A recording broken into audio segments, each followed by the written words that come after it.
évidemment qu'il y a des moments de tension dans une séance. Il y a des moments forts, qui seront tantôt, par exemple, des moments d'attente, où, par exemple, on sait qu'il y a quelque chose qui est en gestation, là, et qui va arriver à la conscience, et puis après, quelque chose de l'ordre aussi, peut-être, du relâchement ou du découragement, sitôt que ça fuit, parce que ça peut fuir. Il ne s'agit pas de gâcher, en fait, l'élaboration en cours du patient par trop de gestuels, justement. Tout passe par le regard. Le regard, c'est l'écoute aussi en même temps, et c'est le soutien. Elle n'est pas rectiligne, cette construction. Quelquefois, on va pouvoir aller à gauche ou à droite, voilà, mais ça fait partie de la construction quand même. C'est le sujet qui se reconstruit, qui construit lui-même sa propre histoire, son environnement. On l'accompagne de la pensée, en fait. Voilà. Et puis, si c'est pas là, si c'est pas à ce moment-là, ça sera un autre moment. Bien sûr. C'est l'endroit où on se perd, possiblement.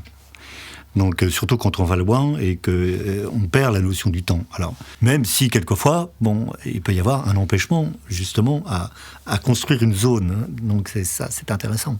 De la capacité de la personne à intégrer, en fait, un moment de vérité, un moment extrêmement fort, qui peut être, si on peut dire, désintégrant. Il faut avoir confiance, quand même, soi-même, dans ce qu'on développe. Et confiance aussi, c'est quelque chose qu'on transmet aussi dans le geste. De la confiance qu'on a envers la personne. Il faut garder le sens, c'est le sens de sa personne, de son individualité, de sa personnalité, de sa richesse personnelle. Oui, ça c'est évident. C'est ça le plus important, en fait. L'âme, c'est ce qui reste, c'est-à-dire une quintessence de soi, en fait, qui resterait dans la mémoire des autres. L'énergie, c'est l'énergie qu'on fait passer aussi dans ces entretiens, justement, et qui est moteur, qui est centrale. L'énergie qui contribue au fait que la personne en face de vous aille mieux. En fait, c'est considérable. Le patient nous guide aussi. Que fait le guide de montagne? Lui, il connaît éventuellement le chemin, d'un sommet qu'il a fait plusieurs fois, mais il ne fera jamais la même course. Jamais.